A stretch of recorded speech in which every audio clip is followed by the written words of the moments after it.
Back in early 2000, 4 years after California deregulated its energy supply, electricity prices started soaring. The California Public Utilities Commission says it wants to know what many of us have been asking for weeks.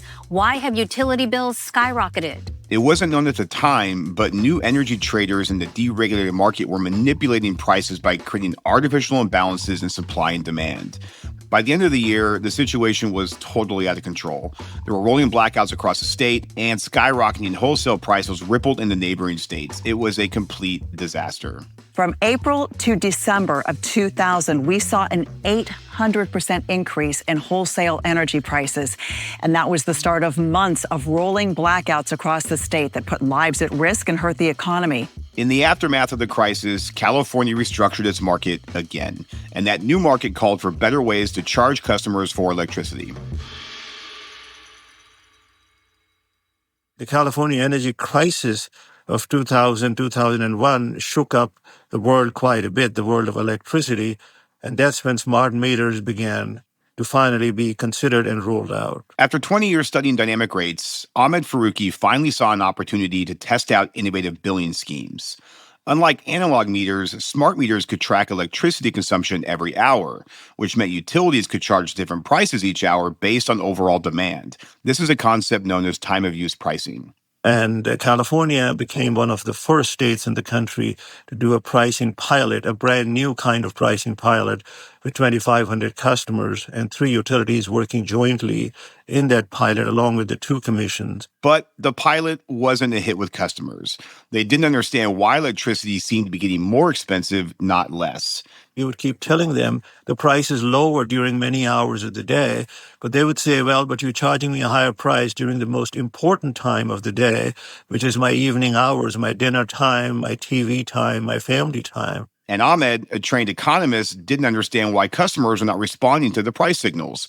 So he set out to understand why. I would talk to taxi drivers and waiters in restaurants, the person sitting next to me on a plane, friends and neighbors and relatives, all of those. And it took another 10 years for us to learn those lessons.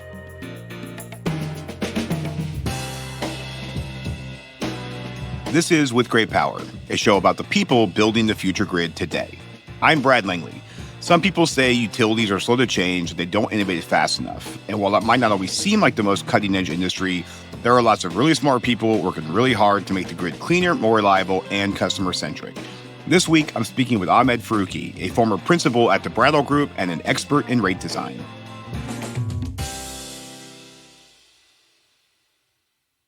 Ahmed started researching electricity rates in the late 70s, right around the time President Jimmy Carter passed the Public Utility Regulatory Policies Act, also known as PURPA.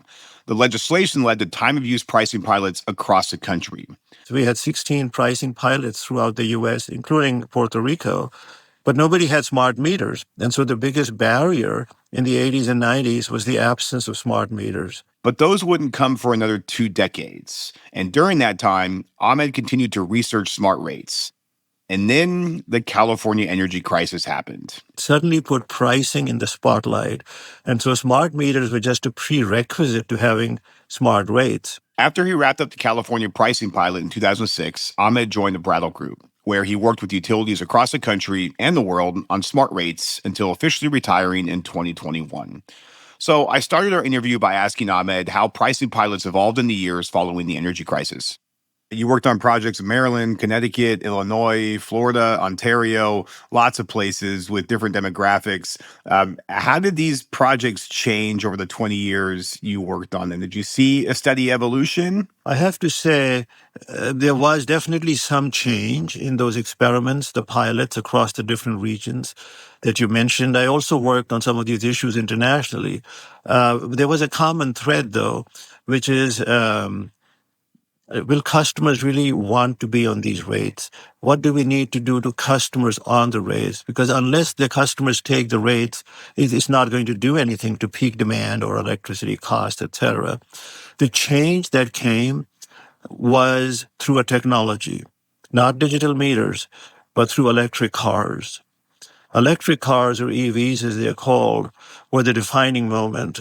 Customers finally realized that they can lower their charging cost if they just charge during the off-peak hours, which typically were in the nighttime. So I think now, so this is about 5 to 10 years ago, EVs arrive on the scene, and suddenly there is a customer longing for a lower rate, and the time of use pricing finally came of age, I would say, just about 21 years after the experiment in California.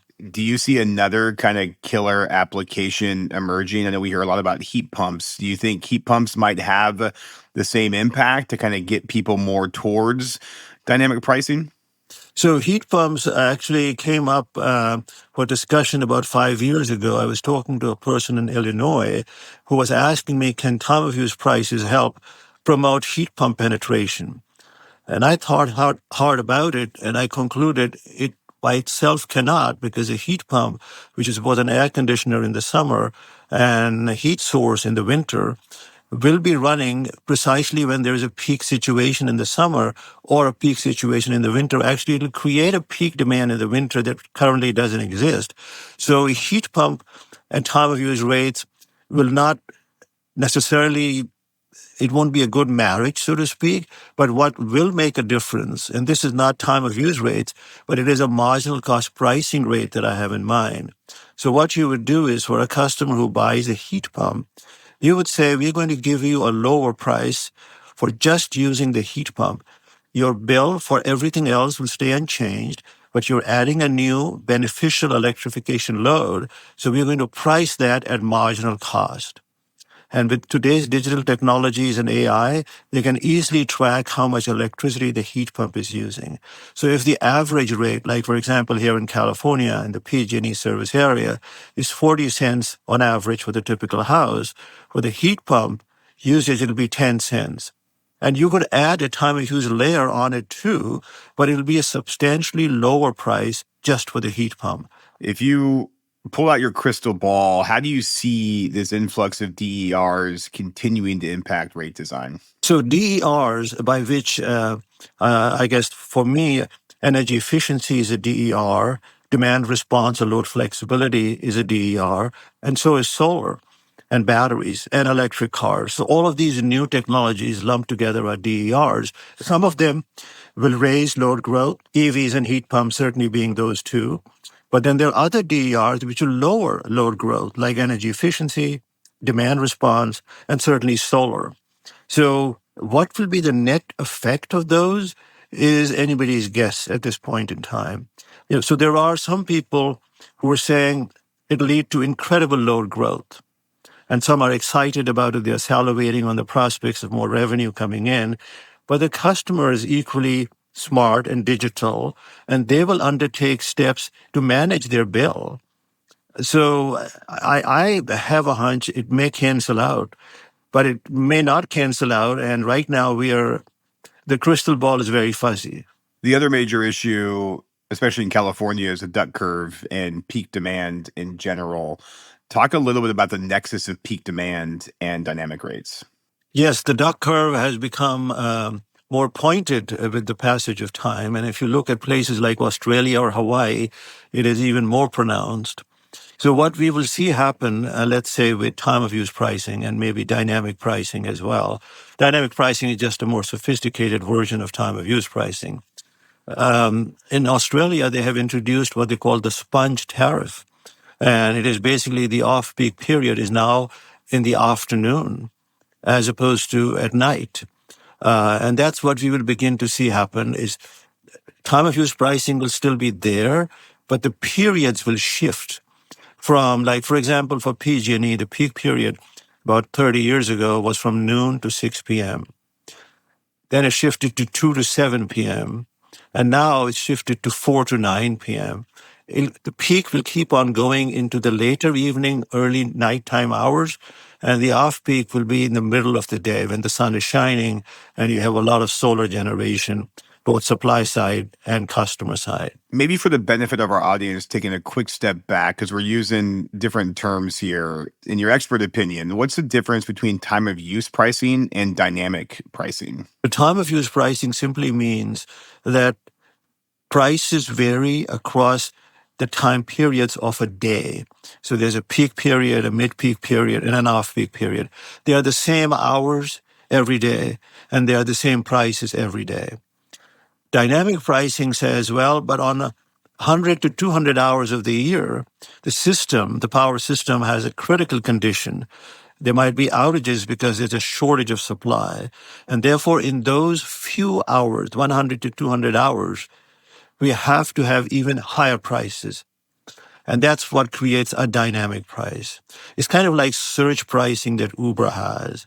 So we've seen success of time of use rates across the country. Here in California, Southern California Edison, PG&E, SCE even, showed that time of use rates could shift peak demand. Utilities like PSEG Long Island have rolled out a really successful pilot that leads to bill savings and load shift. And there's so many more examples of utilities that are doing this successfully. Why do you think it's taking so long for the utility industry to adopt dynamic rate structures or TOU rates en masse? It just feels like a no-brainer. What's stopping utilities from doing this? Part of it is cultural inertia. It's something new and different. They haven't done it. There's also a very strong engineering and financial mindset that is concerned that they will lead to revenue loss. And that concern, by the way, has been there since 1979. Revenue loss. Only the free riders will take these rates, the ones who see immediately a lower bill without taking any action. Even though there is so much empirical evidence that that is not the case. You mentioned PSEG Long Island. That is absolutely a sterling example, a successful example. I believe LIPA is doing something very similar also in New York. And in New Jersey, PSE&G is introducing optional time of use rates, which I helped design. I testified in that case, one of the exceptions I had in my retirement.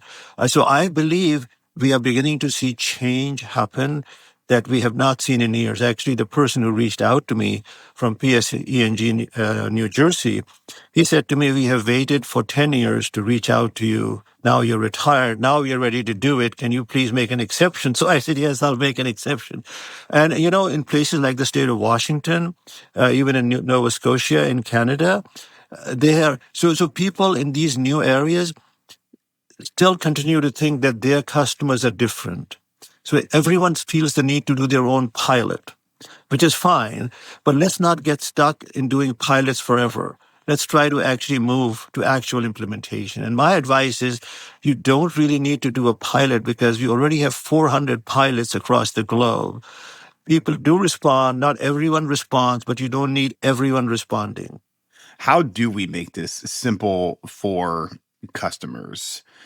How do we get them to understand very complex topics so they're more inclined to take advantage of these types of programs? I think every customer understands the benefits of a sale. Macy's, Nordstrom's, they all have sales. Everyone knows that. Everybody also knows terms like rewards and rebates. People don't like to think about higher prices, so let's stop emphasizing the higher price. Let's start emphasizing the lower price. And I know there's a bit of a bait and switch trap that we could fall into, so we have to do it carefully and honestly. But why should we not lead with the lower price as the attraction? That's what worked with EVs. It worked like a charm. The fact that your charging cost will fall by more than half if you have off-peak charging. That's what we need to use for all of these innovative new pricing options. Using terms like real-time pricing, terms like locational marginal cost real-time pricing, that's guaranteed to fail.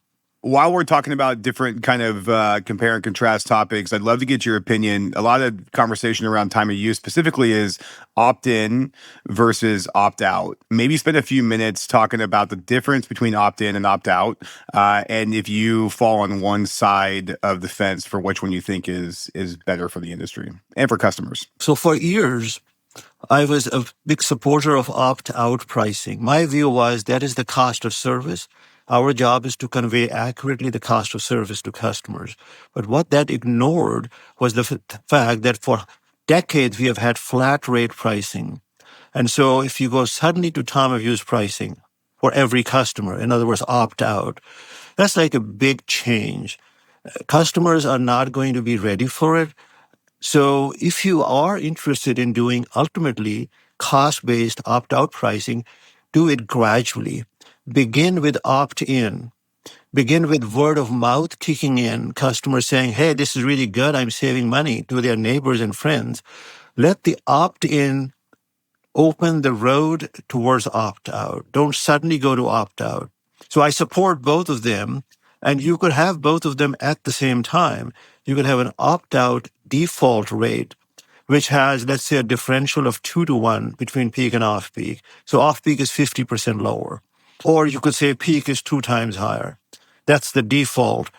Don't make it any sharper than that. If you want to have sharper differentials, make them opt-in, and those opt-in differentials will appeal to people with electric cars and solar. But don't come in with a peak price that is 5 times higher and your default rate. One utility tried it. Actually, one state tried it with Missouri, and then they rejected it because of the political crisis that they were about to precipitate. We continue to have somewhat of a mindset that, again, is more economic and engineering tinted than customer focused.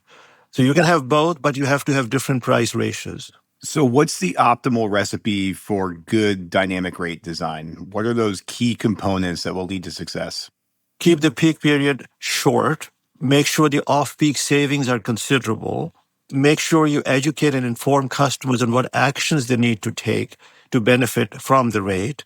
And if you want, offer both opt-out, mildly differentiated rate like a 2-to-1 ratio, and opt-in with a 5-to-1 ratio. Give them choices. Don't be stuck on just one rate. I think giving choices is the biggest lesson we have from working on this for years and years. As you know, no two customers are alike.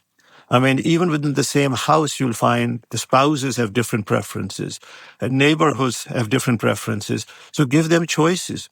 You've mentioned a couple utilities during our conversations of examples of how this is successful. What utilities or states do you think are getting this right? These innovative new rate structures, and if you're so inclined to put on your controversial hat, who has struggled? Are there certain states or utilities that have struggled more so than others? So the ones that have succeeded, I mentioned SMUD, you mentioned PSEG, Long Island. There are a few others as well. Oklahoma Gas and Electric, actually, about 10 years ago, I discovered that Oklahoma was ahead of California when it came to dynamic pricing. And thankfully, they hired me to help them out on a couple of issues. So I went there. And what I discovered was the reason they were successful is because they talked the customer's language. They had videos. They even had murals on their headquarters building showing 4 different families and how they're living their life with dynamic pricing rates. So that made a huge difference. Paying attention to the customer makes a difference. Doing it gradually makes a difference. And having the right kind of rate design also makes a difference. Those are good examples. The ones that didn't work out were either the ones that did it too quickly, whose rates were unfriendly, the peak period was very long, or the peak price and the off-peak price didn't differ much at all. And so even though the customer shifted load, expecting to save money, they ended up not saving much. This was Puget Sound Energy in the state of Washington. Again, 20 years ago, they rolled it out to 300,000 customers as an opt-out time of use rate. But the differential was just 30% between peak and off-peak. A year later, when customers got their shadow bills showing how much they had saved, most of them had saved just about nothing. And one person was quoted in the Seattle Times. She said, I shifted half my load from the peak to the off-peak period because that's what the utility asked me to do. And here's what I end up paying is just more, not less, despite the shifting. Who knows what the story was? But those kinds of setbacks, I think we have learned from them. Puget Sound itself has learned from them. They have a new pilot. I was part of that pilot, and they showed good results. I don't know what the next steps are, but I believe people are learning by doing. How do you expect to see rates change in the next few years? Will the democratization of power generation or the distributed grid kind of push more utilities to adopt these modern rate structures, whether dynamic pricing or TOU or others? Absolutely. I think the culture has changed. Part of it is with demographic. New generation of people are coming into the utilities and the commissions. And also the customers are now the millennials and so on, very different preferences. They want choices, they want more green power, and they want more control over their energy lifestyle. Plus, they're acquiring these new technologies, all the DERs that we have been discussing. The small is beautiful. Emphasis is shifting from the power plants to the consumers all around, and therefore rates will have to change. And if they don't change, those utilities that don't change them, they'll go bankrupt. So we call this show With Great Power, which is a nod to the power industry. It's also a famous Spider-Man quote, with great power comes great responsibility.